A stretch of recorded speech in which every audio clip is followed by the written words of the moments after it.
5, 4, 3. Welcome to the Dirty Sports Podcast. I am your host, Andy Ruther, coming to you live from the Smut Studio in Venice Beach, California, with my co-host, Joey. No chill, Prano. Hello, Andy. Good morning. It is morning. It's proper morning. We're doing a legit on-time show. Yeah. I mean, I said 11. It's 11:22, so we're never really on time, but this is back to closer to our normal schedule. What is time, Joseph? Time is a construct of the mind, Yeah. you know? People living on 24-hour clocks. Come on. What is that? I'm getting more to this phase of my life that I really wonder about reality and that's the thing. I don't really do psychedelics, but I'm really starting to think that way. Like, what if there's a parallel universe that right now at this very moment there's a guy sitting on a couch with another guy who are literally us doing what we're doing? Well, you know, there's a parallel universe theory that says that there's a million different versions of us doing what we're doing. What? Yeah, that like for every single thing that happens, that there's a break point where there's an infinite number of realities. Man. Where, you know, and in one reality, it's us. In another reality, you've broken your leg. In another reality, you know, I've had the denting. Like, the possibilities are endless. By the way, when you say you don't really do a lot of psychedelics, you probably should. You should definitely take some mushrooms. When was the last time you ate mushrooms? I think we talked about this before. I've only done it twice. Yeah, it seems reckless that you're with all your sound bathing and I agree. and your Joe Roganing and all your, you know, you're like prime for it. I know I am. And I started watching a new show, which it's a comedy, but it also has me thinking. And I actually I binged. I did a rare Ruther thing. I binged on the new show Upload on Amazon. I've seen previews. It did not intrigue me, but you liked it. Well, like, I don't even know if I like it. But it's one of those shows where instead, like, when you die, you can upload Right. I've seen the premise. to an afterlife. It's interesting. It is interesting. And again, it's set in 2033, which again always makes me laugh. Like, guys, come on, 13 years from now. Yeah. Like, let's put this. It's like 2020 in Back to the Future 2. It's when we were supposed to have hoverboards. Meanwhile, we just have computers in our hand that we can call each other cucks on. Exactly. But I'm fascinated by, like, all that afterlife, and I think why I kept watching, I'm like really, really attracted to the main girl. Find her on the social media. Have your manager call her manager. I don't have a manager. Oh. She's a singer.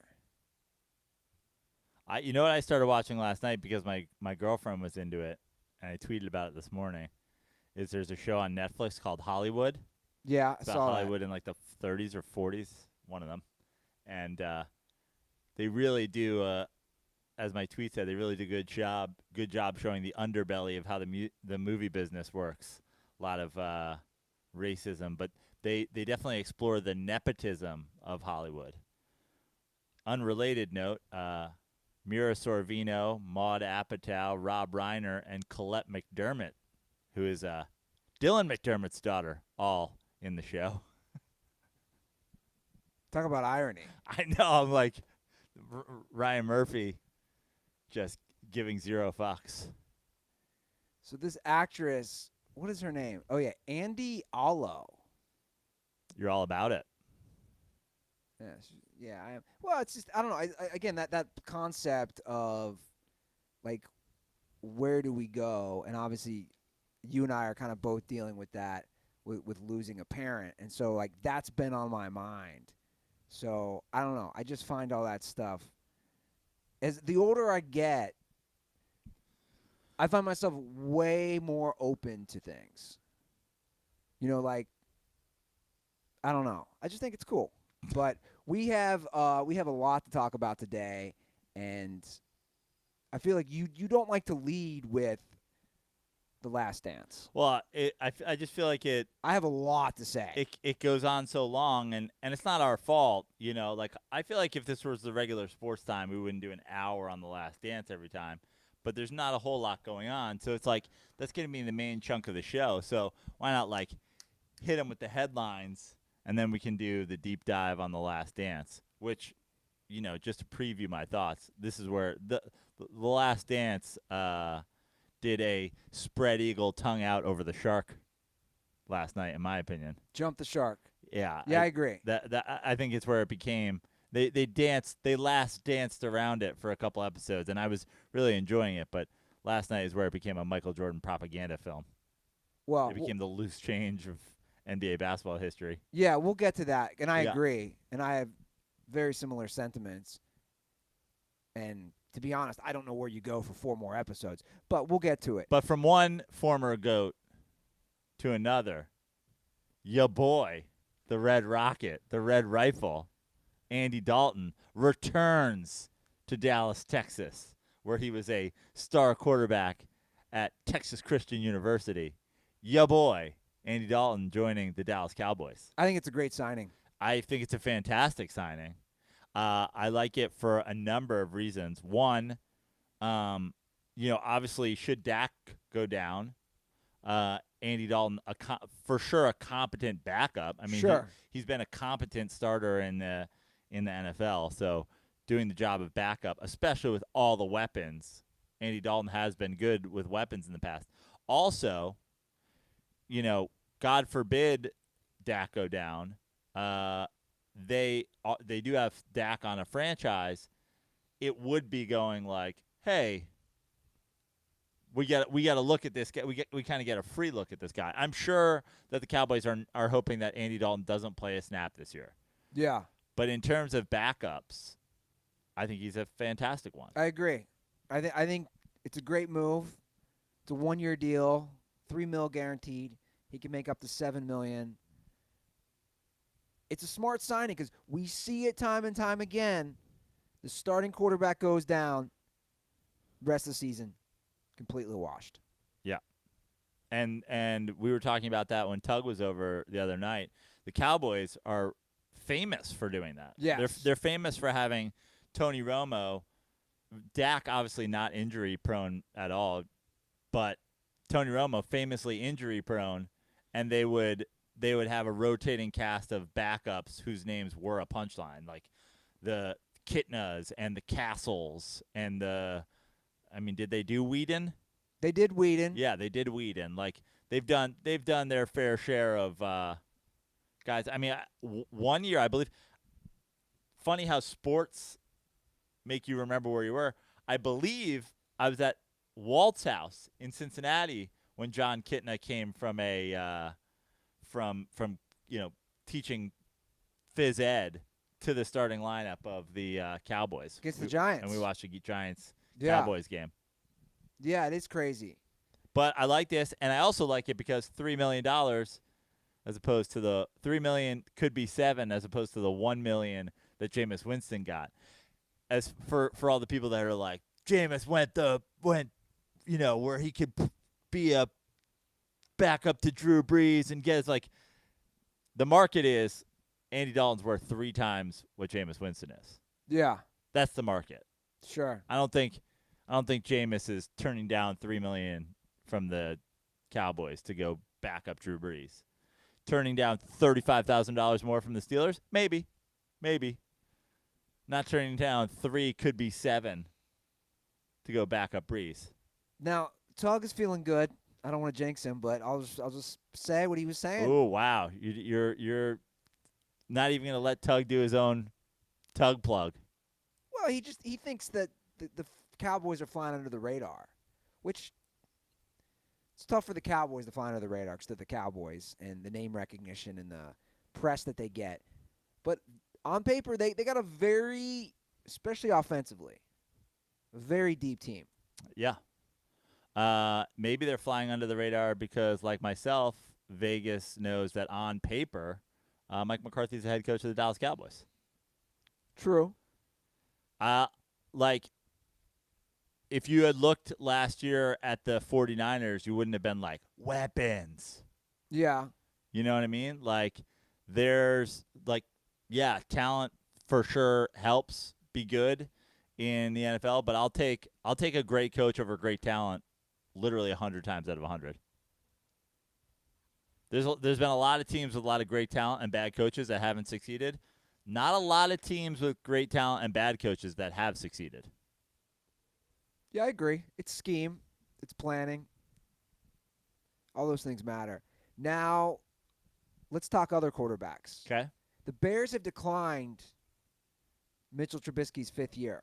A lot of It's a big statement. a lot of guys from that draft, right? Their 5th-year option coming up. Not a lot of guys getting their 5th-year option. Justin Fournette, Yeah. denied. Mitchell Trubisky, denied. Is his name Justin Fournette? Leonard Leonard Fournette. Why the hell did I call him yeah. Justin? Justin Forsett? I don't know, man. Leonard Fournette, yeah. I believe Myles Garrett was the only one of, like, the top however many picks. Yeah, Trubisky, but we had to see that coming. I mean, they brought in a veteran quarterback to compete for the starting job. I mean, I don't think Nick Foles was brought in just to back up Mitchell Trubisky. Yeah. I think that they're going to take a look at those guys. So why would you pick up his option? I agree. And I think Mitchell Trubisky is in no place to, like, hold out and not play without a contract. Oh, yeah. He's 100% competing. The Bears have made that known. Yeah. This is a quarterback competition. They're both going to be given 5 of the team's tight ends, and they'll see who can complete more passes in training camp. Classic Bears. In sad NFL news, Don Shula has passed away. He was 90 years old. He is the winningest coach in NFL history. Who has the second most wins? Good question. He has the most wins of all time, correct? Most wins, 2-time Super Bowl champ. And by the way, they weren't playing 16-game seasons for the majority of his, or for, I would say, at least half of his career, right? I mean, he was the Dolphins coach for a while, so they were probably playing 16 games at the end. But obviously, famously, the 14-0 season that went on to be a Super Bowl championship team, the only, right, undefeated. George Halas is number 2. 318. That doesn't work with my joke. I was gonna say I wonder if the guy who was number 2 popped champagne when Shula went down. So it goes Don Shula, number 1. George Halas, number 2. Bill Belichick, number 3 at 273. Wow. How many does Shula have? 3? 328. So he's still a fair amount of way ahead of him. Yeah. What, 50 games? Yeah. I mean, that's a lot of games. Shula won. 5 10-win seasons. I feel like Belichick's got that in him. No one else is close currently. Andy Reid is number 6 at 207. So he will probably crack the top 5. But, yeah. Shula, man, I mean, obviously we both, he coached a while. We remember he coached the Dolphins from 1970 to 1995. Yeah. So we remember him. Yeah, of course. Don Shula, I mean, again, famously, the Dolphins' undefeated season is probably his peak, but he had the Dolphins as consistent. I don't want to say consistent contenders, but definitely consistent winners for a long time. I mean, you've got the Super Bowl team was in the 70s, correct? Yeah. And then obviously Marino comes early 80s. That makes them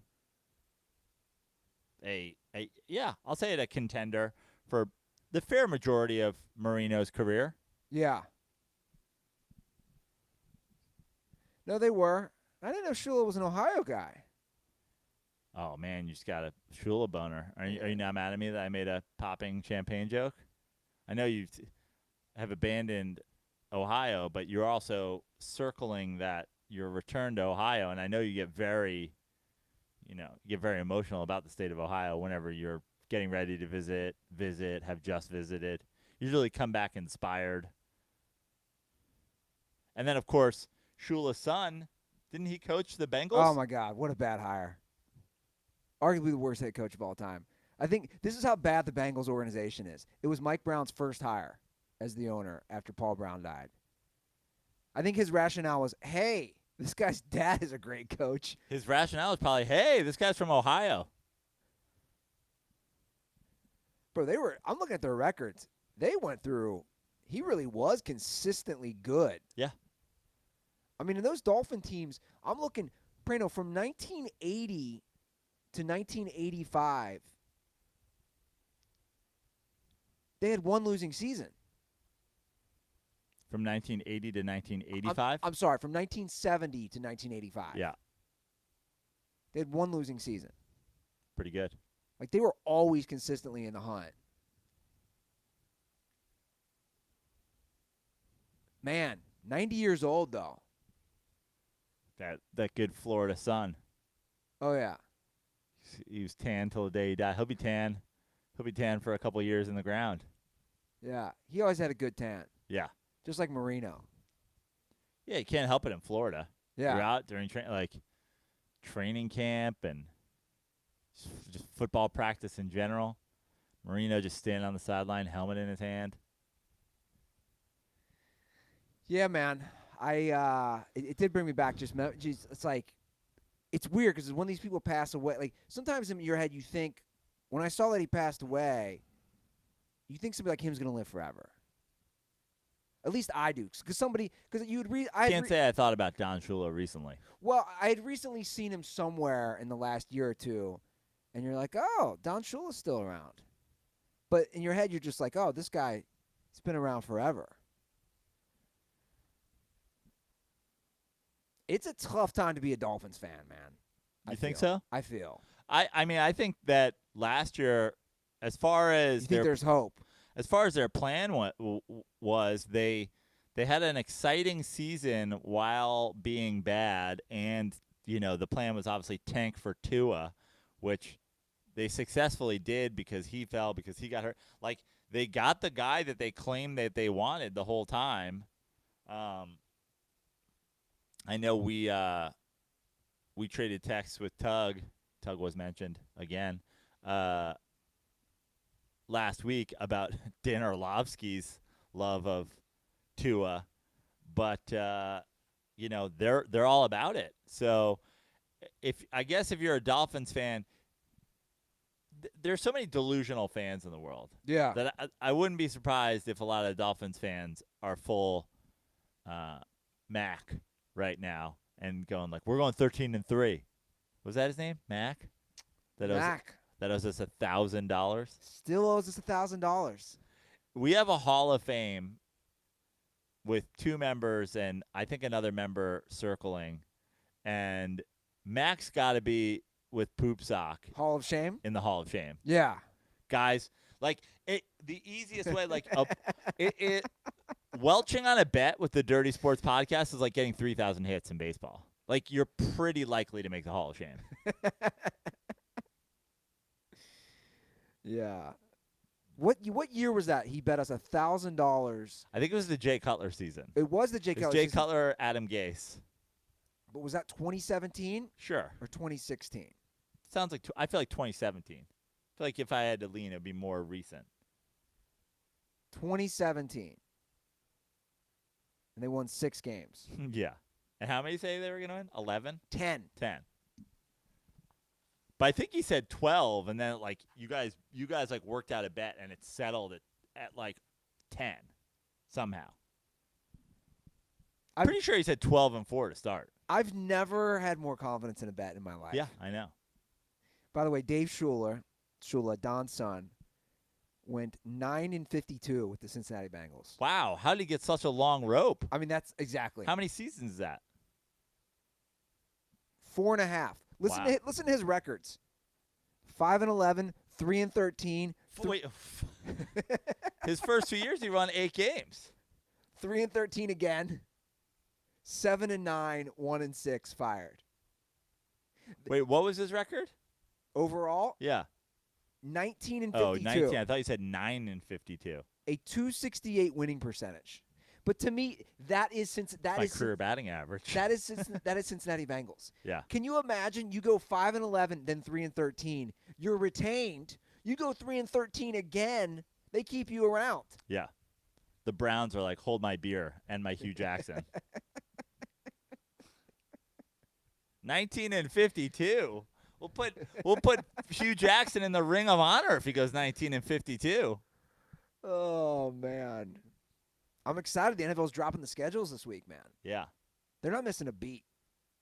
But I mean, this is played out the way I said it should. Is like, why change anything now? You have so much time. Like, I don't know why anybody, for the most part, like I understand like the Wimbledon and the whatever, like people traveling to London for tennis matches, and I'm sure there's a lot that goes on. But like on a not like singular big event, like I understand the Kentucky Derby having to get canceled like a month out or whatever, but like football is this self-contained city by city, every team managing its own thing. If you're going to change it a month out. Yeah. Like you don't have to act now as if it's going to go off without a hitch. And I really think NFL is just going to dominate. I think college football is in limbo. It is. It's not I think. It really is, because it's not a professional sport. NFL is going to take over Saturdays. This is not this is real. The NFL, you'll see when the schedules drop, is already saying, hey, if there's no college football, we're going to take a couple Saturdays. Well, I mean, getting to watch football players being paid cash money to play football on Saturday, it'll be like the SEC with different uniforms. Is that supposed to be a dig at me? I'm a little confused. No, it's not a dig at you. It's a dig at the sham that is college sports. But that would be exciting. If you had NFL games on Monday, Thursday, Saturday, Sunday, every week for 17 weeks, woo. 18 weeks?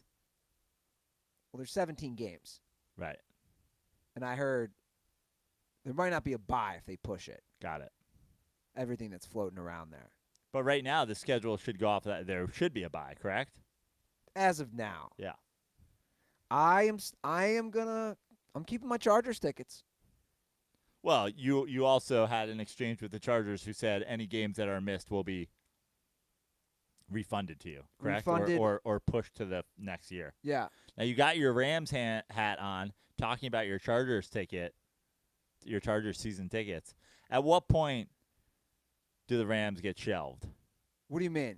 Like, you at some point you've got you own Chargers season tickets. At some point you have to become a bigger Chargers fan than you are a Rams fan, right? Yeah, sure.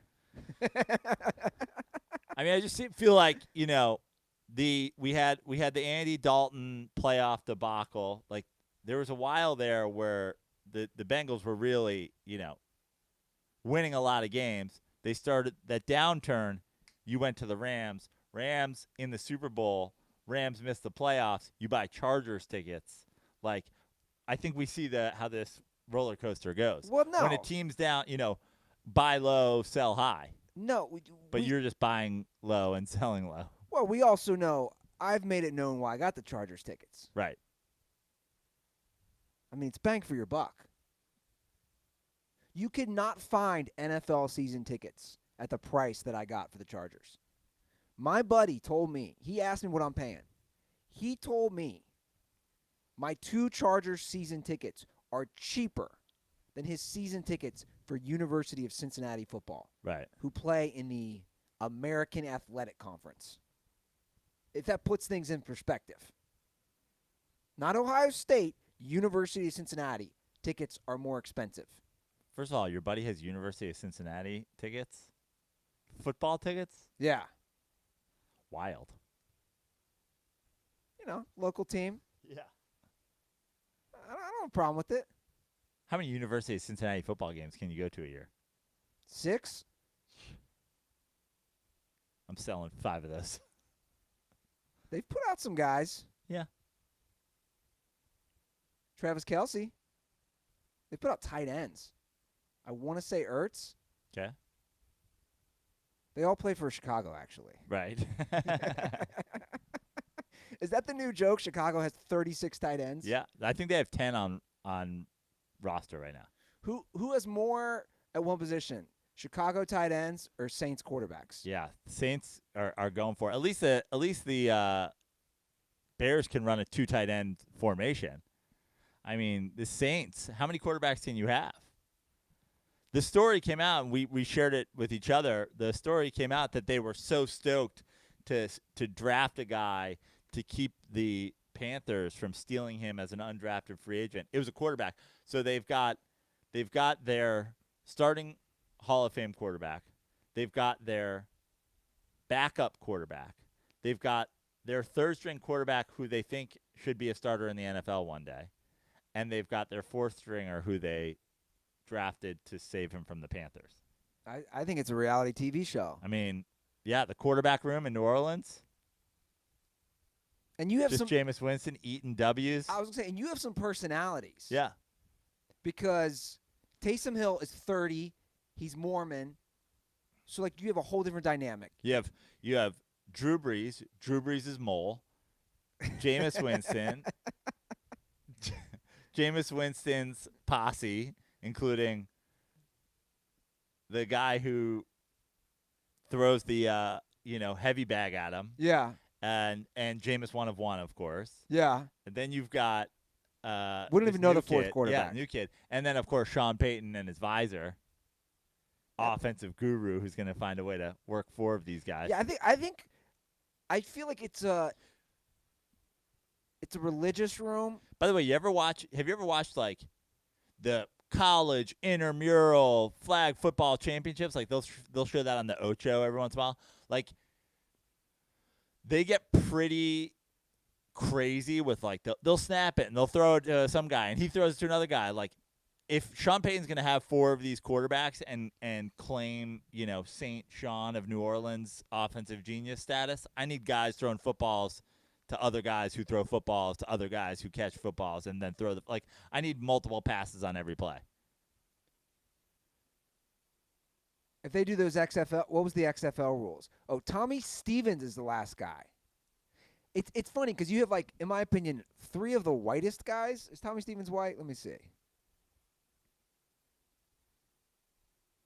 Oh, yeah. Where did Tommy Stevens go? He played at Mississippi State.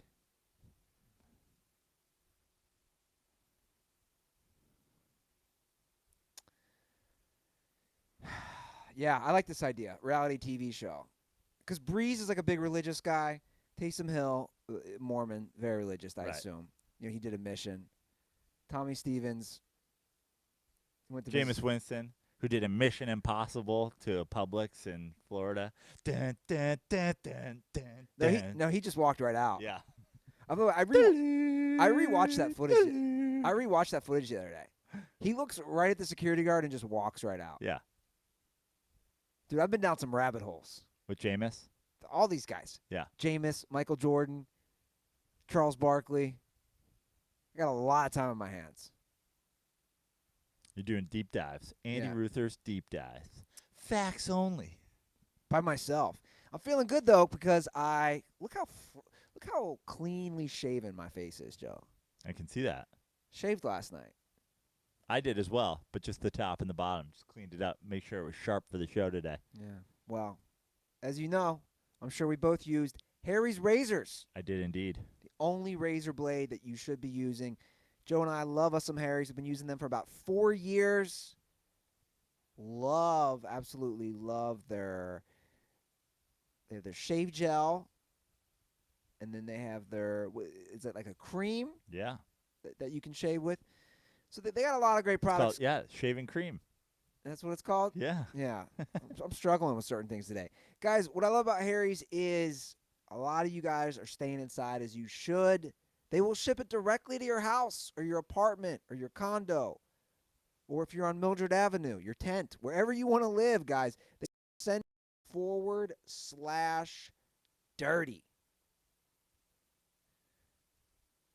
100% quality guarantee is what you get with Harry's, guys. Listeners of the show, once again, can redeem that at harrys.com/dirty. This is what you get. The weighted ergonomic handle for a firm grip. The 5-blade razor with a lubricating strip and trimmer blade. that rich lathering shave gel with aloe to keep your skin hydrated, and a travel blade cover, which I'll be using this week when I head back home, to keep your razor dry and easy to grab on the go. Once again, go to harrys.com/dirty to start shaving better today, and send me a screenshot of that promo code, and I will send you some koozies. All right, Joe, let's just get into it. Is it time? Let's just do it. I'm interested in your before we go. Like I like to keep pushing on. What is this no sports $12 billion cost? What is that? Oh, this was pretty interesting. Did we It's like a big in-depth story ESPN did. Already it's the effects of the pandemic on the sports world. Already up to this point $12 billion lost in revenue across all the teams and schools. This is the and, world. Yeah. Yeah, schools. Oh, across the world. Youth leagues. That's actually lower than I would have expected across the world. Yeah. With soccer and all that. Youth leagues. I mean, this includes everything. This includes everything. They're basically saying just the ripple effect of just saying there's going to be no sports. Just the pandemic alone. I mean, just think about how many drug dealers must have lost money not gambling with Michael Jordan playing golf in the last couple months. Shots fired. I mean, look, I know what you're saying. Like, you assume there could be more. We haven't had sports for coming up on 2 months. $12 billion. That's a lot of money. Yeah. $12 billion. Yeah, that works out to $6 billion a month. That's a $72 billion industry. Sports is it's got to be more than that, but still. But that must be like the number that they can like factually prove right now, which is a gigantic number, no doubt about it. So that's one industry too. Yeah. That's what I keep reminding people. When you shut shit down, you start talking about the hotel and restaurant industry, the food and beverage, the airline industry. All these industries, we're talking trillions of dollars, people. I'm not saying open everything up, but I'm saying figure some shit out. That's all I'm saying. Figure some shit out. Not exactly Dr. Fauci over here. I'm not saying I know what the fuck's happening. I'm just saying figure it out. Figure it out. That's all I'm saying, man.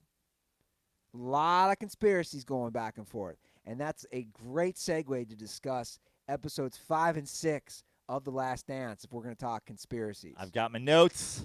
And I got my notes on the board. Can I get some positives out of the way? Yeah. Because I got to say, my feelings on these episodes were overall pretty negative, and I really was enjoying this every documentary is going to have an angle. That's something to always keep in mind. Every documentary's got, something that they're trying to prove, something that they're trying to show you. I know Ken Burns was sort of on the tip a couple weeks ago saying, like, this isn't journalism if it's produced by Michael Jordan's company. And let's be honest, Ken Burns' documentaries, while informational, not that entertaining. Well, look, I agree, but I want to make everyone aware of this because I'd say 99% of the people watching this do not know. Michael Jordan's own production company is producing this documentary. In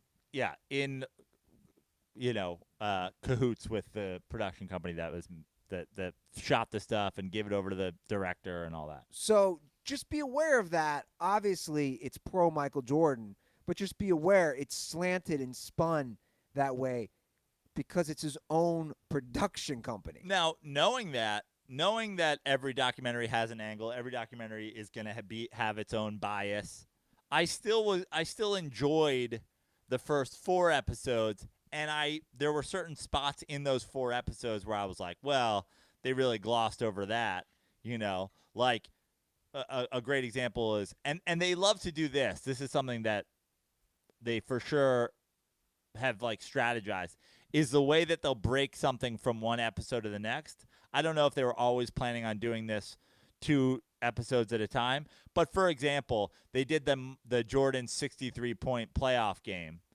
And for people who don't know, for people who didn't grow up during that time or have the background or Wikipedia the answer or whatever, they didn't say until the next week, oh, by the way, they got swept that series. They like to separate information in like physical time Yes. from week to week, so that you go, oh, whatever. That being said, through 4 episodes, knowing that it was biased, I was still like, I'm enjoying this.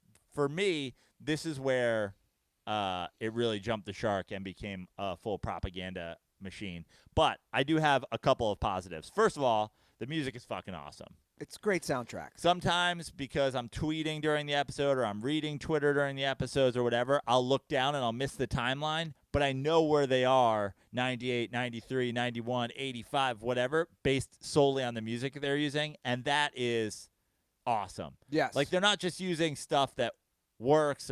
They're using literally to the year. If you're listening to a song, it came out that year that they're in. And I think that's a great way of, reminding you this is what was happening.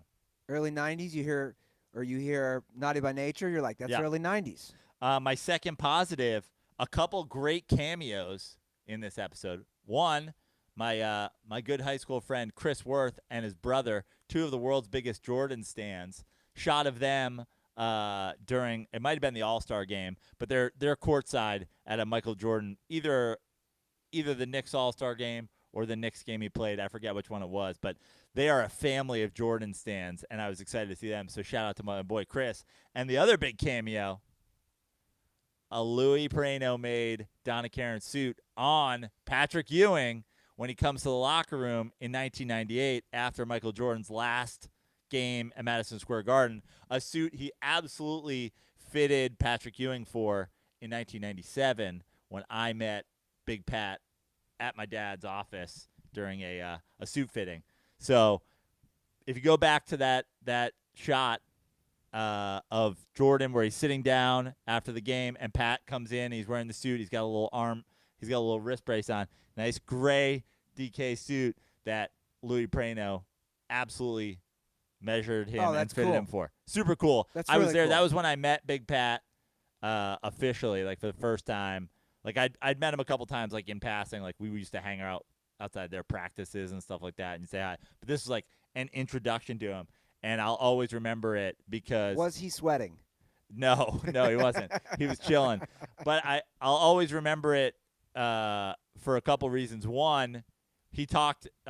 It was 97. I believe the summer of 97. So I was about to go off to Lehigh, and he was like asking me like, "Oh, how old are you? What grade are you in?" I was like, "Oh, I'm going to college." Like, "Where are you going?" I was like, "Lehigh." He's like, "We played Lehigh when I was at Georgetown."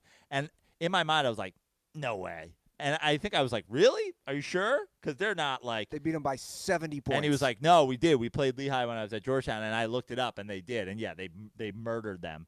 But I like couldn't believe it because Lehigh is not even a scholarship, an athletic scholarship school, the Patriot League. There's a great book about the Patriot League basketball, but I checked it out, and he did. And the other one is my dad on his best day was like 5'5". So at one point he had to like measure like across Pat's arms, like his wingspan. And I think at first he tried to get up on an office chair and it was swiveling. And then like I think they found him a step stool so he could get up and measure Pat's back. And then, no joke, he had to go, arm to arm. So he took one end and then he gave me the other end of the tape measure to measure Pat, because the idea of my dad at 5'5", even doing a half-assed job of measuring his wingspan, was ludicrous. That's amazing. So Big Pat in a Donna Karan suit. And that's it for my positives. Wow, a small list. And Michael Jordan drinking a Miller Lite. They're always drinking Miller Lites. Yeah, must have been like the official beer of the Chicago Bulls or something like that. It had to be. Yeah. Well, I really enjoyed the story behind Nike. That's a cool story. And, again, I don't think a lot of people realized, you and I are a little older than a lot of our listeners, I don't think people realized Nike just wasn't a thing. Yeah. And I remember when they talked about Adidas, I can remember my brother Elliot's 8 years older than me. That was the thing. He had Adidas basketball shoes. They might have been Patrick Ewing ones, actually. Yeah. Big Pat had Adidas, for right? Sure. Yeah. But I remember that was the thing. Adidas, Converse. Well, yeah, and as they showed in the thing, for a while it was like Converse was they did it in that thing where they were like, everybody's going to wear Converse. Like, we're going to be the official shoe of the NBA. And you talk about just in the commercial they showed, Bird and Magic and all the guys having basically their colorway of their own shoe, it was not a thing, like David Falk said, for players to have their own signature anything. That was like, as he said, a tennis thing. And, the idea of a signature model, because it was a team sport. Yeah. And no doubt about it, that changed basketball, that changed marketing, that changed. You can't take anything away from Michael Jordan and Nike and together how they did that. It's brilliant. Yeah. I mean, it really is. And I thought I think it's a cool story of his mom just saying, hey, just go to the meeting. It's a good lesson for people. Just, dude, mother knows best. I mean, your mom does. Your mom knows you better than anybody. And I think that's a great takeaway from that is listen to your mom, and the rest is history. I read in 2019 alone, Michael Jordan made $130 million off of the Air Jordan brand. Wow. $130 million in just 1 year. That's what he made personally. That's great.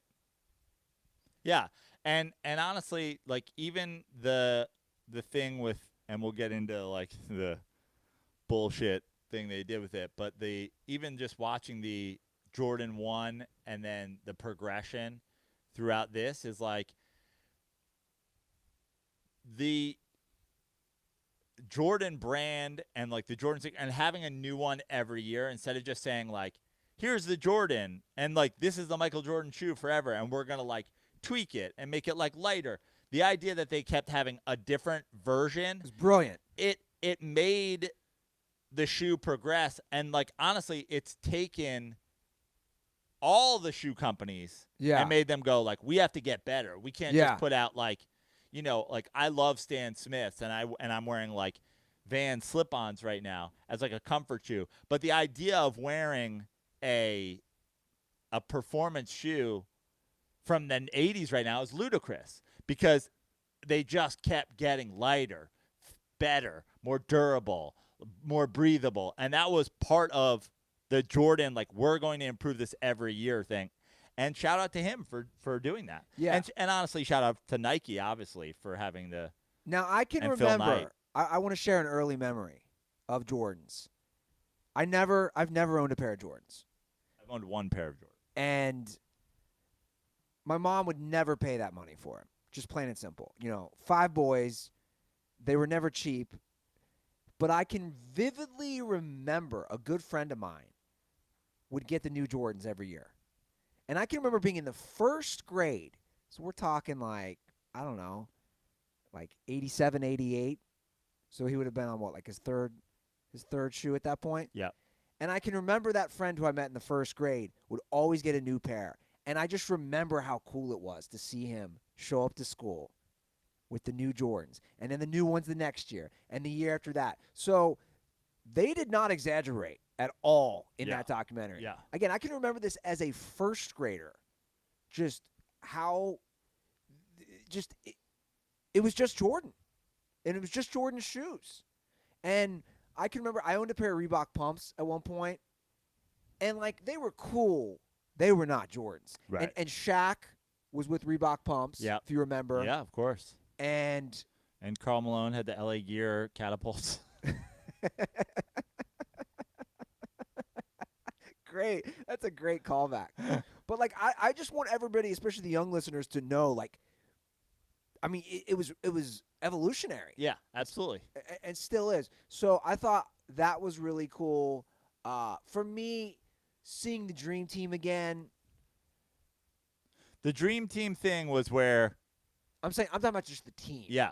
The Dream Team thing though, the even the beginning of them getting into the Dream Team, that's where I was like, uh-oh, we're dipping into propaganda film.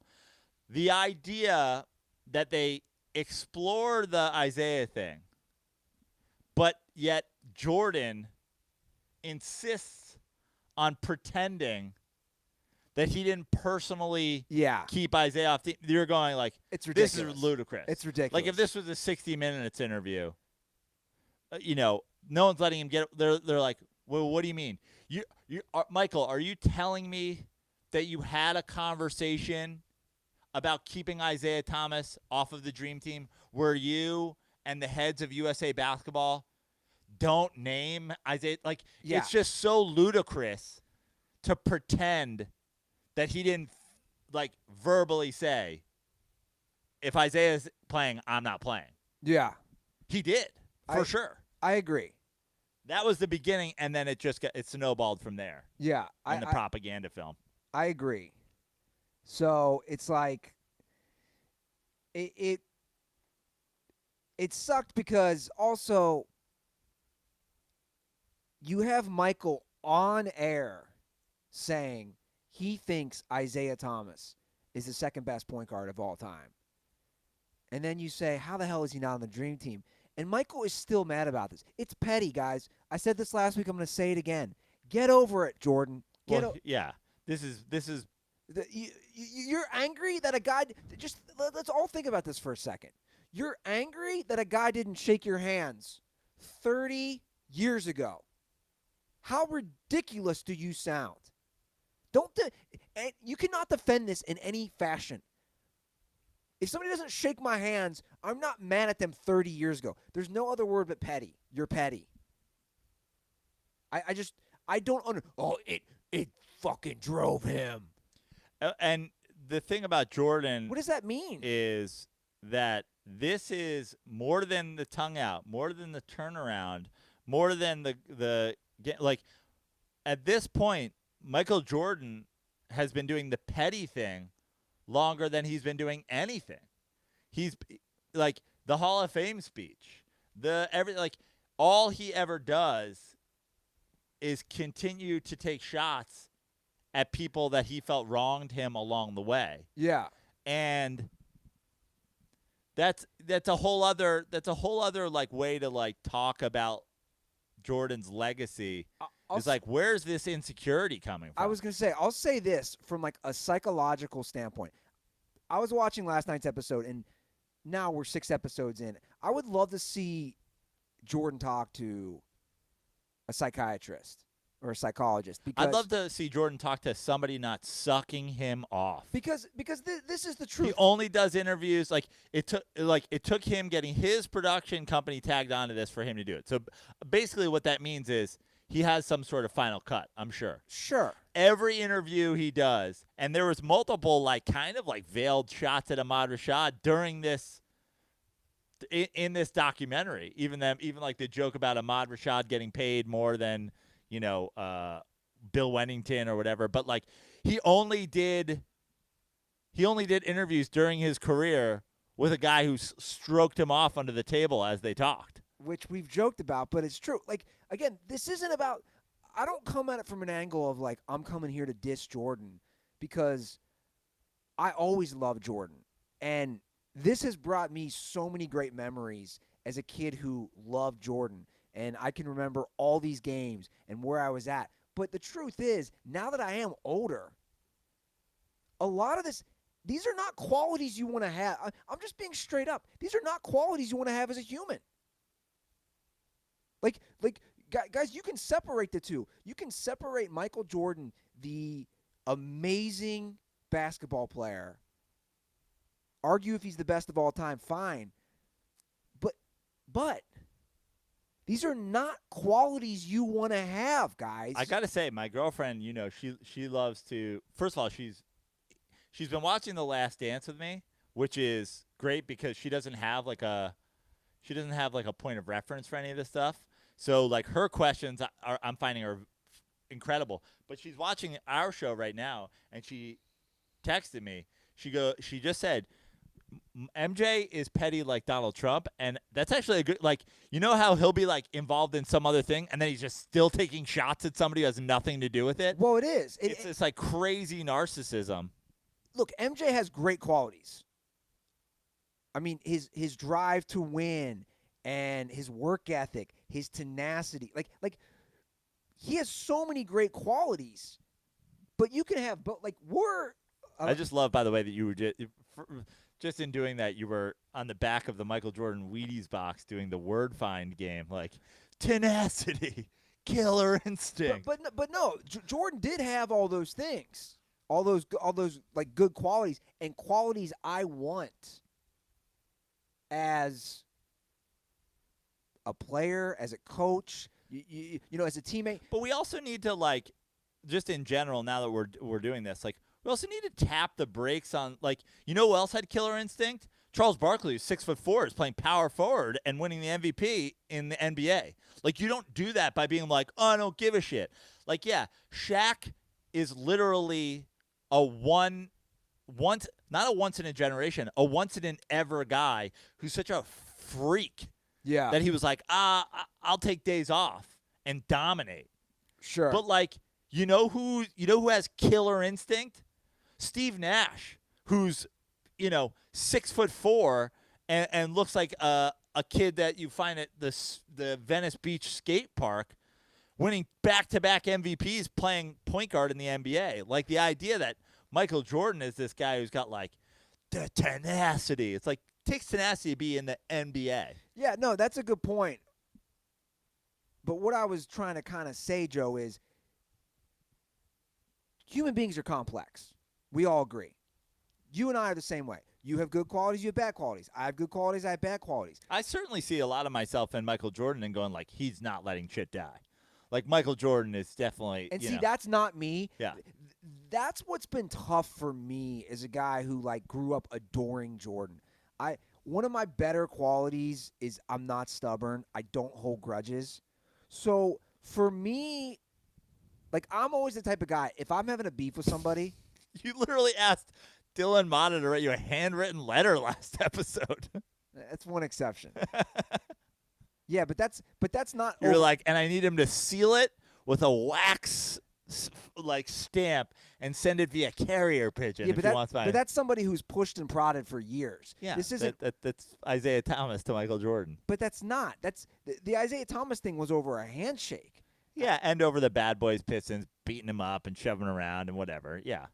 I mean, I don't like. But again, he bailed on that whole thing when he had Dennis Rodman on the team. Yeah, but that's my point about this. It's what I've just found confusing and in a way mind-boggling, right, is you see people on social media, and you would see the same thing with Kobe, because obviously the Kobe-Jordan comparisons are going to go on till the end of time.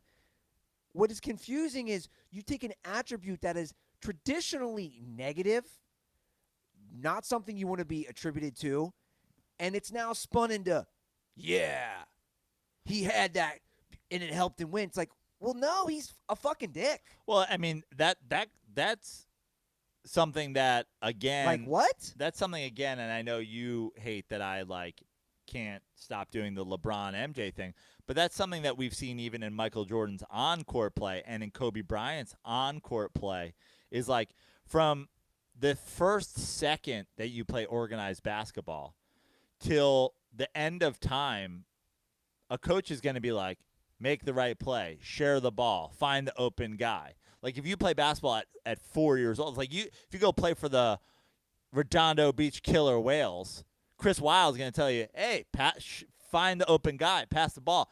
And Michael Jordan and Kobe Bryant are lifted up by people who are like, not passing and punching your teammates in the face and taking that shot. That shows how competitive you are.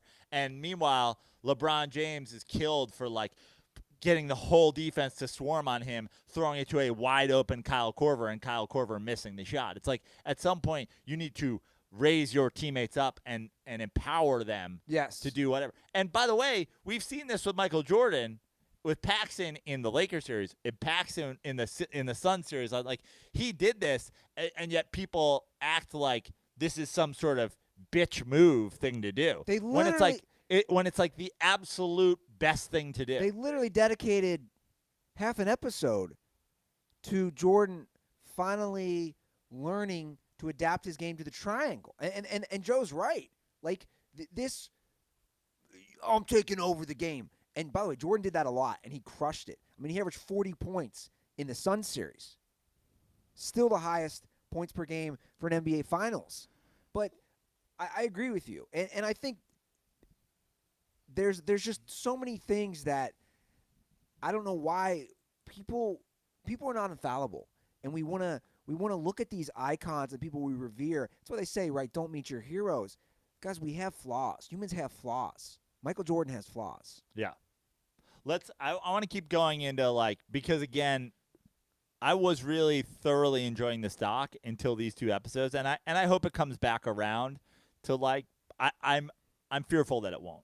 But it really, to me, jumped the shark, and I've just got a list of things that really made it hard to watch. I mean, everything in a way in these episodes was cut just it really just became a propaganda film to me. I mean, the Dream Team Bulls versus Tony Kukoc storyline to me was they've got Michael Jordan in his interview going and then I told all the Dream Teamers Kukoc, leave him for me and Scotty. Cut to 5 minutes of clips where only Scotty's guarding Tony Kukoc. This idea that Michael Jordan was going to teach him a lesson. Well, Scottie Pippen taught him a lesson, that's for sure. And this goes back to again why are you including that when you don't have the film to back it up? The film is there. You can't deny. You showed us clips of the Dream Team. It's Scottie Pippen locking down Tony Kukoc.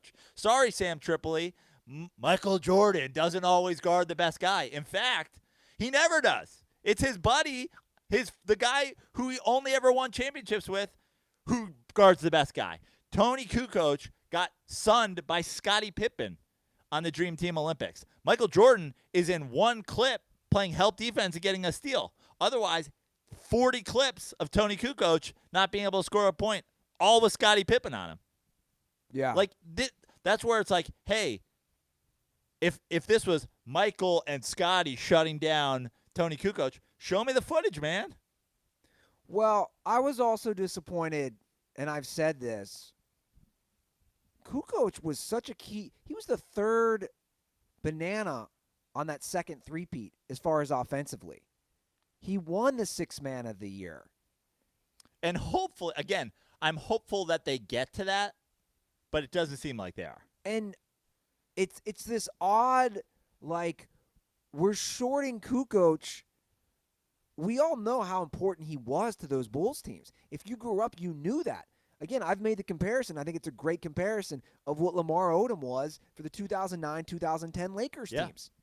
And their numbers are actually eerily similar. Their games are eerily similar. And they're both left-handed. Yeah, the lefty, the stretchiness of it, the length. It's like those Lakers teams don't win back-to-back titles without Lamar Odom. And I'd argue those Bulls teams don't three-peat without Kukoc either. So, for somebody who just enjoyed those Bulls teams in general, the whole makeup of them, it's been disappointing that the only I don't even want to use the word love because it's not love. The only mentions of Kukoc is Scottie Pippen teabagging him. Yeah.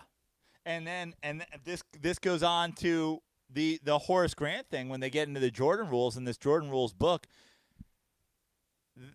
Something that if you love this and if you're a basketball fan and you're learning a lot about this stuff, take the time and then after it get on Wikipedia or just Google some things, because they do this whole thing of the Jordan rules and who's responsible for talking to the author of the Jordan rules and sharing all this information. And multiple people throw Horace Grant under the bus. Horace Grant completely denies it. Oh, and also here's something not mentioned in this Michael Jordan propaganda film. The answer's out there. It's been revealed. The author and many people are on the record. It was Phil Jackson the whole time. Phil Jackson, whether he was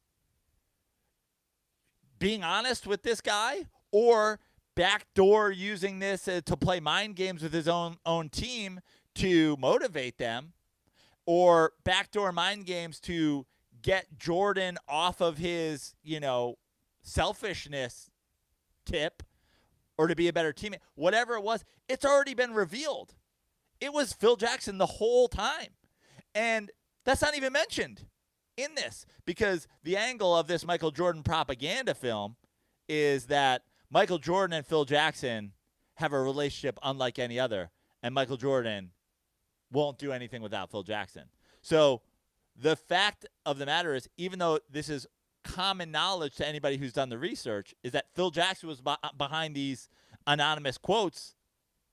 It's not even we're not even talking, and we're not only are we not talking about it, we're still throwing Horace Grant under the bus. Yeah. That's, to me, like, dude, this is your teammate. This is a guy you won 3 championships with. This is a guy who kicked your ass and got carried off the court when he was on the Magic because he was pissed off that you threw him under the bus. Like, at some point, the pettiness, you have to own up to it when you've been proven 100% factually wrong. And that's where I was like, man, this is a propaganda film. Yeah. This is a Michael Jordan legacy boost. Well, for sure, and I'm going to get into more of that. I do want to address the Michael Jordan not caring about social justice stuff. Yeah, okay. I'm going to have Michael Jordan's back on this. Okay. I think it's not always easy. It's funny. People say it's more difficult to put yourself out there. I don't know. I don't know if that's true though. Is kind of what I'm saying. Like I respect whether it's Michael Jordan or a celebrity or whoever, people who keep their politics to themselves. I respect that. And obviously 2020 is a lot different than the 90s because there wasn't social media, but I respect it even more now, to be honest. Every athlete and celebrity and actor wants to tell me how they feel. I don't give a shit most of the time. Does that make sense? So, like, in a way. But you were very critical of LeBron James.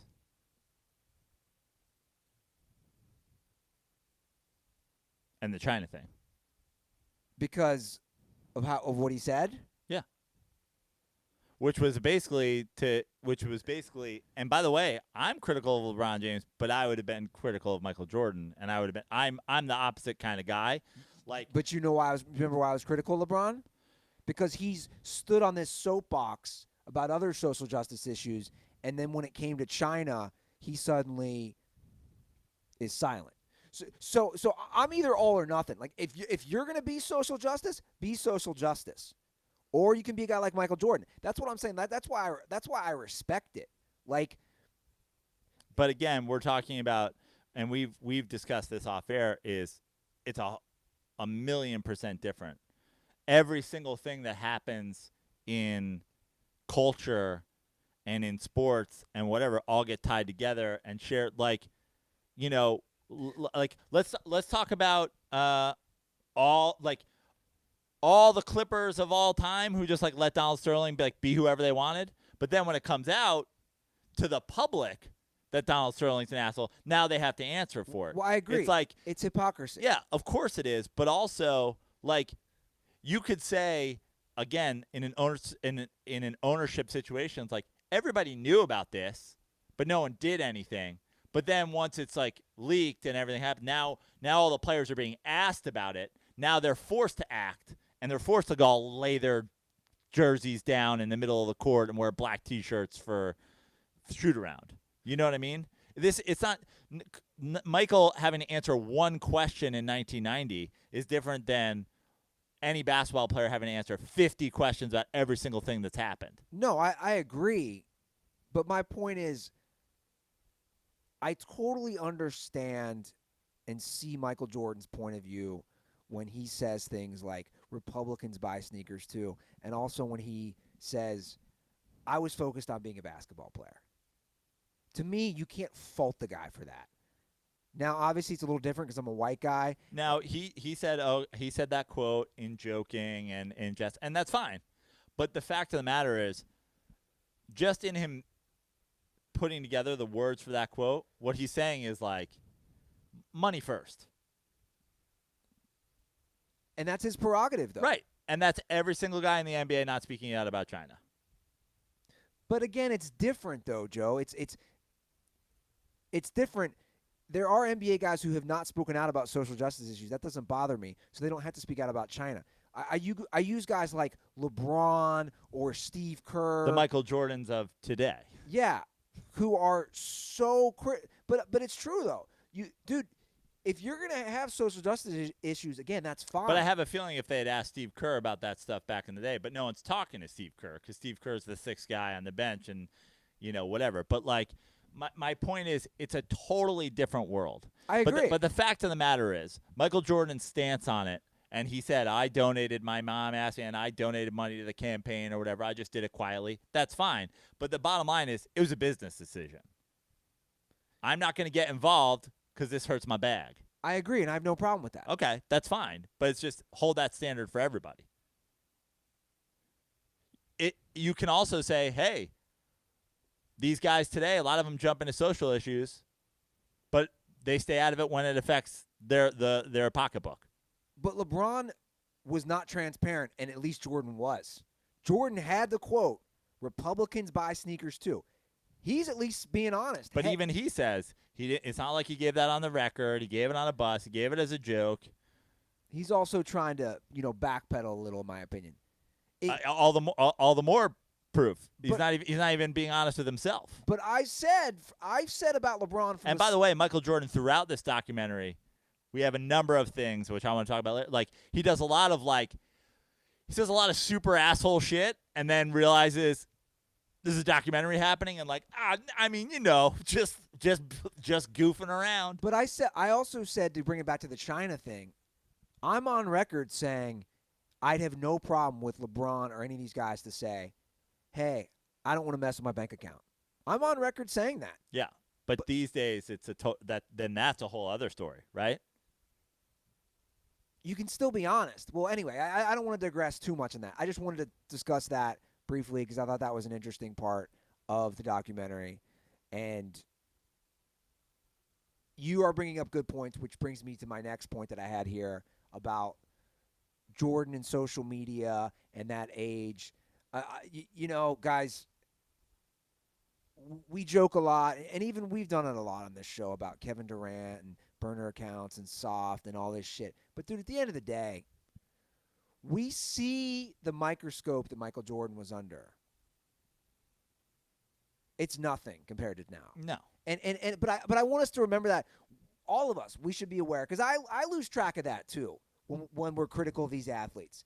Every move they do is just magnified with social media, with TMZ Sports. I mean, even just in the coverage of the games itself, I mean, you talk about, like, if you put in Michael Jordan flops into YouTube, there's plenty. There's plenty of Michael Jordan flopping.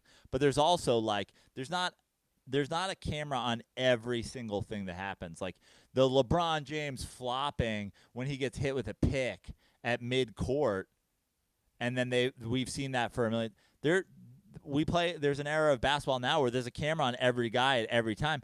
There's one angle of Charles Smith's 4 missed layups. Like in today's basketball, we have the angle where he's clearly fouled on the third one that we never get to see because they only have the one angle of it, and you have to pause it on YouTube to see the blatant hacking of his elbow. But my point is, even just on the basketball court, the microscope of what these guys do. Yeah. The Rodman shove of Scottie Pippen, in today's era, that's a weak story. Sure. It's a week-long story about, is he out tantrum? The dirty Pistons. Yeah. So, yeah, it's a totally different world. So, and to me, that brings in this whole notion of just toughness. There's different levels of toughness for someone, for anybody. Physical, emotional, mental. To be under the microscope that athletes and celebrity, anybody in the limelight, to be under the microscope that we're under now, that is mental and emotional toughness. I don't care what anybody says. And look at this. We're now at the point of the documentary, right, where Michael Jordan, depending on, let's go with the on the record story, Andy.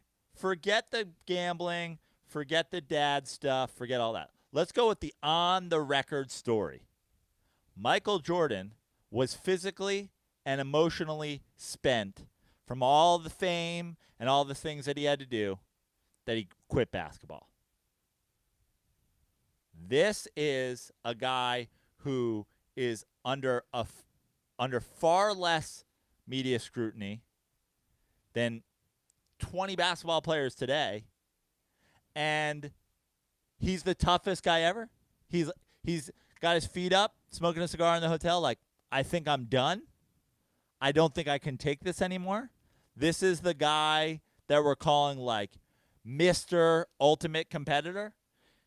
The media broke Michael Jordan. If you go with the on-record story, the media coverage of Michael Jordan's gambling by 5 news cameras broke him, broke his will to play basketball. You know, it's a fair point. It really is. It's a fair point that I think everybody should think about. And I thought about that too. These guys could never handle the 90s. They could never handle newspaper reporters with pen and paper. How about every single person alive being a cameraman, filming you everywhere you go? Everywhere. How about the idea that you can't have a phone call or message to somebody without the possibility of somebody hacking in and stealing your information? Imagine or taking a screenshot. Yeah, imagine Michael Jordan's phone calls being hacked. He couldn't handle the pressure of the media if you believe his story. And look, I don't diss him for that because I know me. I've thought about that. I tried to put myself in his shoe. When I was watching that, I try to always put myself in someone else's shoes. And I thought about that. Like, I could understand. Of course.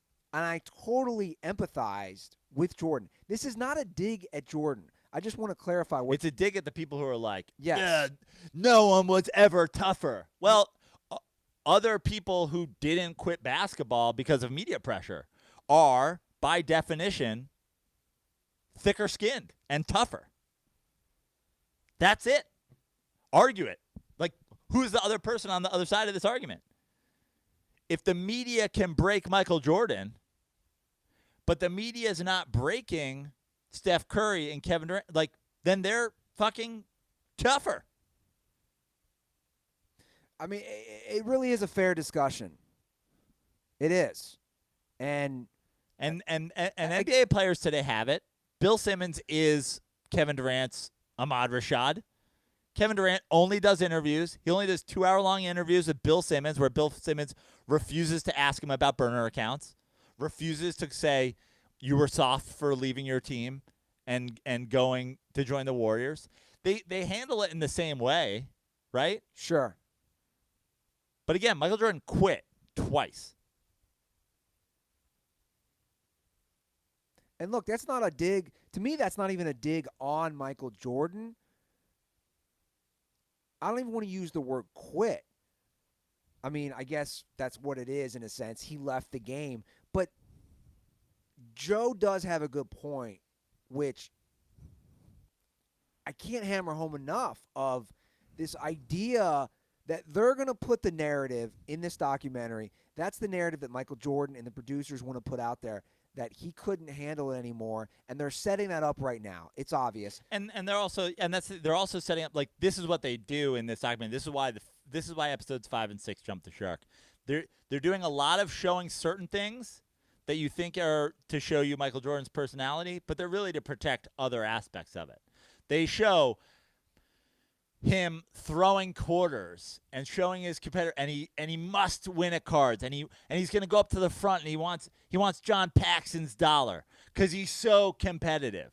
And this is setting you up for, he just insists on competing. That's why he plays golf with drug dealers for hundreds of thousands of dollars and pays them off. It's not that he was a degenerate gambler. It's not that he had to go to Atlantic City at 2 a.m. It's that he's the ultimate competitor. He can't sleep at the Plaza Hotel in New York knowing Atlantic City's down there. They just got money they're willing to give away. If you got money, I need it in my pocket. And it's like, we're going to do a half hour on the competitiveness of Michael Jordan. I don't need to see Michael Jordan throwing quarters with the mayor. We know he's competitive. Yeah, we get it. I have to address all this. Again, it's a Michael Jordan production company that's putting this out with ESPN, with Netflix. But guys, let me just spit some facts here, because there's a lot that even I have learned or refreshed my memory, because I was 12 years old when a lot of this stuff happened. Guys, I want to take, because this is what I've enjoyed doing with Joe on our show, is take what happened then and kind of, it's funny how they like to fast forward in the documentary. Let's fast forward that to 2020. Whether it's fair or not, I think it's kind of fun and interesting to do. They left out a lot of stuff, and a lot of stuff that they didn't leave out, really they didn't delve into, right, Joe? Yeah. So here's some quick facts. Jordan's gambling was such an issue that the NBA appointed a former federal judge and U.S. attorney in 1993 named Frederick Lacy to look in to see if Jordan broke league rules. That's the first thing. Take LeBron, Kevin Durant, Steph Curry, James Harden, anybody. Think about that in 2020. If the NBA appointed a former U.S. federal judge to look into allegations because the gambling was so bad. There's more media coverage of Steph Curry's wife saying the NBA is fixed than there was that there was a federal investigator hired by the NBA to see if Michael Jordan's gambling was problematic for the NBA. And by the way, this is all out there. If any of you guys want to read this, I find it fascinating. Sports Illustrated did a great article in 1993. This isn't conspiracy. These are factual investigative reporting that's also was basically put out there. This is what they found. These are the two major things that this former Judge Lacy found. The first, which they discussed on the documentary, is that I'm going to do a documentary called Dancing in the Dark, the Last Dance expose doc. 10 parts, filling in all the dark areas that the Last Dance didn't cover. But this, I've tweeted this out. Guys, this isn't about me shitting on Jordan. This is what I find fascinating. Like, I'm a curious person by nature. This is what I find fascinating, this stuff. This doesn't mean I'm saying Jordan's a bad person, but it's very interesting that Michael Jordan, the biggest athlete in the world, gave a $57,000 check to a convicted drug dealer. I mean that's, guys, that's absolutely fascinating. Not only did Jordan give a $57,000 check, he lied about it. Why is Jordan... And then if people asked him about it, he refused to stop talking to the media and quit basketball. So these things are all fascinating. He lies about it because he owed the guy money. He was a convicted cocaine trafficker. Here's the second bombshell, which they don't mention, which I also find, like, what? $108,000 in checks from Michael Jordan were found in the briefcase of a slain bail bondsman named Eddie Dow. So to repeat, this guy dies. Let's put it in quotes. I don't know how he dies. Was he murdered? Who knows? Hillary. But regardless. Come on, it's the early 90s. Yeah. Clinton's are on the come up. Jordan. In his briefcase. Bill Clinton's an NBA jam, but Michael Jordan isn't. I'm just saying, put the pieces together. In this guy's briefcase, Prano, is $108,000 in checks from Jordan, and he was a bail bondsman. So we have two major connected, like, what? Like, again, for a lack of anyone else, let's just say this is LeBron James, because he's the best player in the world. Can you imagine in 2020, if it was leaked, LeBron had paid a convicted cocaine trafficker $57,000 over golf, and then also a dude who dies, they found $108,000 in checks. Guys, connect the dots. I'm not saying that Michael Jordan was forced to retire for a year, but this is some shady shit, whether he was or he wasn't. What are we talking about right now? Also, that was another thing that was in my notes, is like that. I gotta say, the David Stern soundbite was probably peak cringe for me in the two episodes. David Stern, just in a post commissioner at some point probably in the year before his death doing a Michael Jordan polish job was peak cringe for me. Yeah. He's just like, yeah, we looked into it and we found it was fine. Okay. All right, David Stern. It just, to me, it doesn't add up. It just doesn't. And everyone, like, guys, again, I'm not grabbing this from a YouTube video. This is documented information that the NBA had hired a former federal judge. Like, this notion that... You know who that investigator was, by the way? Leroy Smith. Still out to get me years later. That's why he's disappeared. He's gone underground with the U.S. government. He's just out to get me. It just, to me, it doesn't add up. Like, and I think a lot of people agree that he suddenly was broken by the media, lost his will to win, and just needed a year off. And even the documentary, I found it interesting. In the documentary, Michael Jordan says he wants to spend time with his family. He wants to step away from the game. I would totally respect that. But then you played baseball, and the media frenzy was just as big. So what? Yeah. What? And you're in Birmingham, Alabama, and you're playing, 140 games a year, and you're like, yeah, it was absurd. It was absurd. Absurd. But that's why we delve into like the beginning. I felt like the beginning parts of this documentary, it's like, okay, yeah, it's a Michael Jordan polish job, but it's still showing his career coming up and whatever. But now we're hitting the portions of it where it's like, well, now we're just covering, we're covering the parts of Michael Jordan's career that he clearly like lied to people about, and and also we're adding other stuff on top. Like, I don't know why we're adding certain things over Michael Jordan. We have footage of you lacing up your sneakers for the last game at Madison Square Garden. We have you putting on your socks. We have you taping your ankles. We have the post-game meetup with Patrick Ewing after that. And then you throw in that your feet were bleeding. And there's no footage of that. And there's no footage of that? None. None? Nothing. We have the shoes going on, the socks going on, the pre-sock going on, the wrap going on. We don't have your bloody feet when you took them off? They were bleeding? You didn't go get the documentary crew in here? We've got you playing quarters with your security team? We've got you handing out tickets? But we don't have the bloody feet? The bloody feet? My feet were bleeding.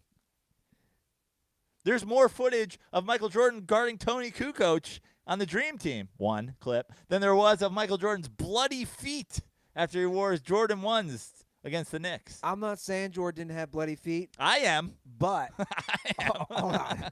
I'm not saying Jordan didn't have bloody feet, but show me the receipts, bro. Yeah. Until I see video or Kurt Schilling at least took the time to hit his sock with a magic marker. Yeah. Give me something, bro. Give me something. And that's my problem. It's people watch this with a blind eye, and you see what are deemed media people. Because I look at the tweets. People who write for major publications a lot of times are they're just eating this Wheaties up, and you're like, guys, you're not asking questions like. But that's because, I mean, you look at like even the guys who are featured in the documentary, the guys who are featured in the after show, the whole thing. I mean, it's an ESPN production.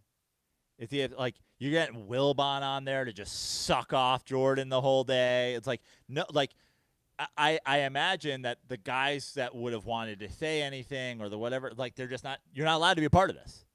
We're not interested. The Michael Jordan gambling stuff and his connections to former drug dealers and a bail bondsman who gets killed and has all these checks. I'll tell you what, guys. That's more fascinating than any of this shit. Any of this shit.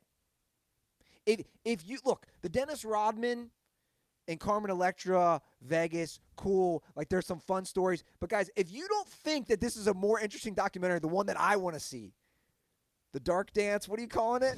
Yeah, Dancing in the Dark. Dancing in the Dark. The true story behind The Last Dance. A TSPN 10-part series. I mean, guys, let's not forget. Nick D'Alessandro, I need a trailer for this immediately. Let's not forget, follow the money. You always follow the money. I've been DMing a lot with Jesus. That's what we talk about. You always follow the money. Guys, follow the money here. You know why this shit ain't ever happening or leaking? I mentioned it earlier. Michael Jordan made $130 million last year. Michael Jordan has the money, the power, and the clout to make sure none of this leaks.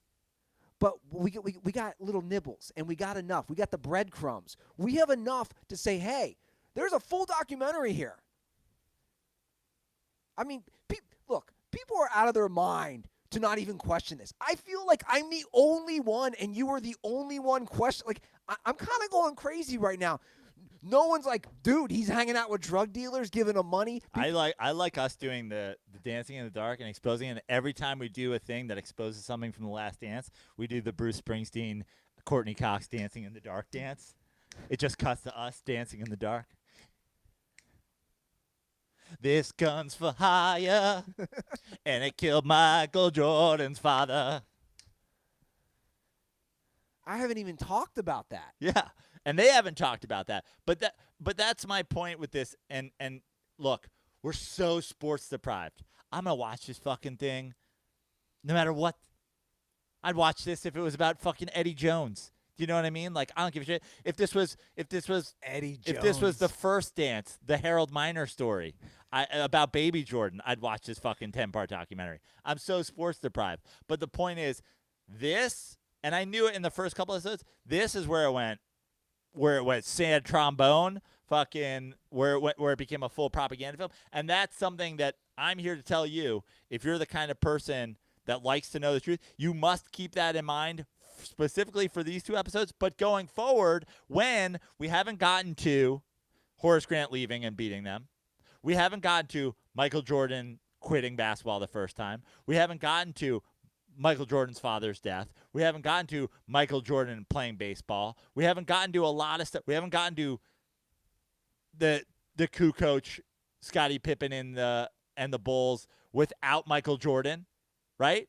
Like, just be prepared for that to just be glossed over. Yeah. That they won 2 less games. That Scottie Pippen got MVP votes. That they were fucking fine. My takeaway is this. I have been thoroughly entertained. Like I said. Yeah. Again, I'd be entertained by Harold Miner's 10-part documentary at this point. But I've been thoroughly entertained because I was a guy who grew up loving Jordan, admiring Jordan, like most people. And I still have so much love and admiration for Michael Jordan. That doesn't take it away.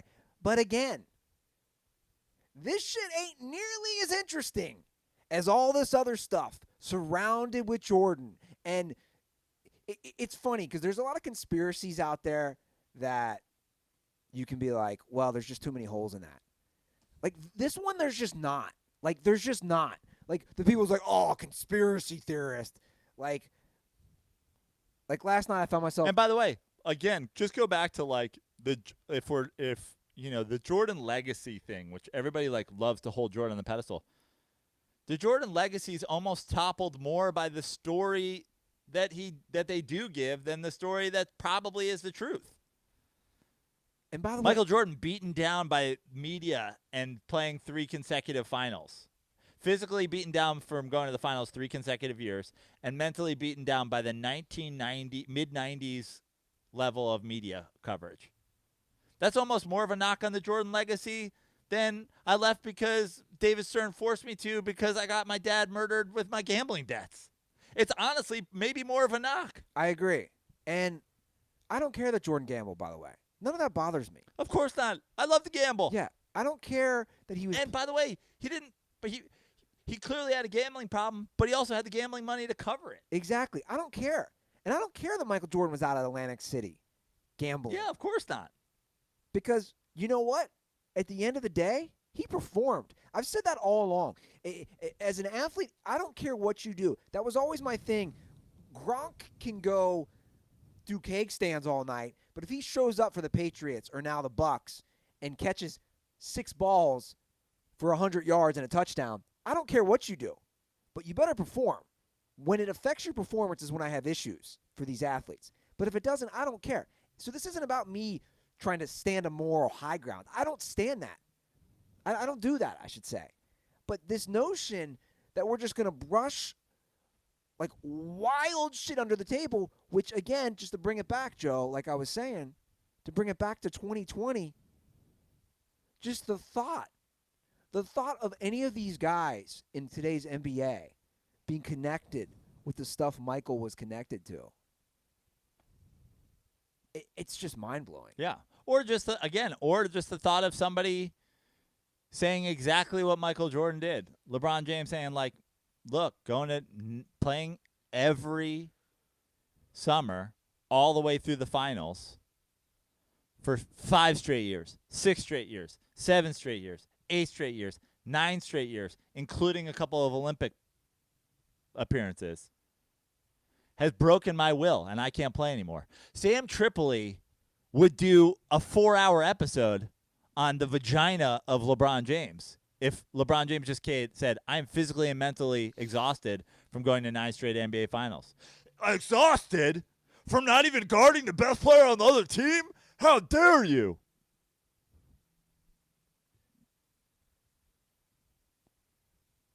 I've said what I can say, and again, I'll watch next week's, but it's full propaganda at this point. Yeah.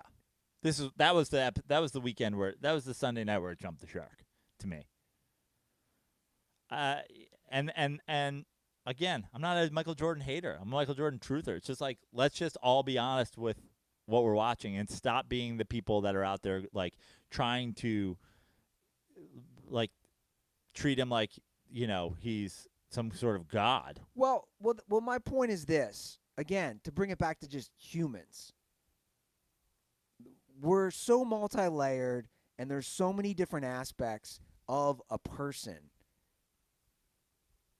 And that's what this is showing, in my opinion.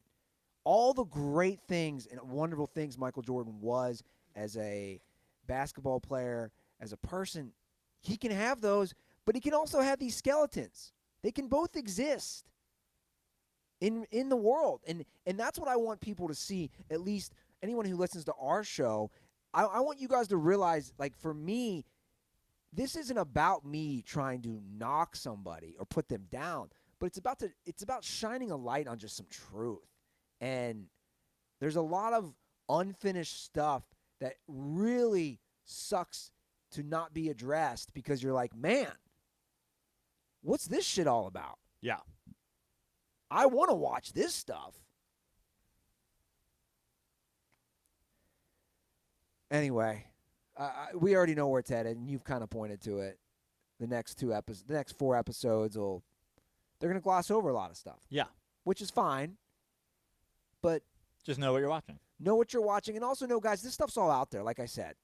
And again, the thing again is like the hypocrisy of people. Like, I just hate seeing the reaction to it. The hypocrisy of the people who look at any story about, like, go to any tweet, like, put in at ESPN in your Twitter and then put in LeBron and pick from 6 months ago a tweet that ESPN wrote about LeBron and look under it, and the people go, you got, like, get his dick out of your mouth. What, everything has to be about LeBron James. It's like, this is a 10-part Michael Jordan produced propaganda film shown by ESPN. The idea that ESPN props up or sucks off anybody in the history of sport more than Michael Jordan is completely false.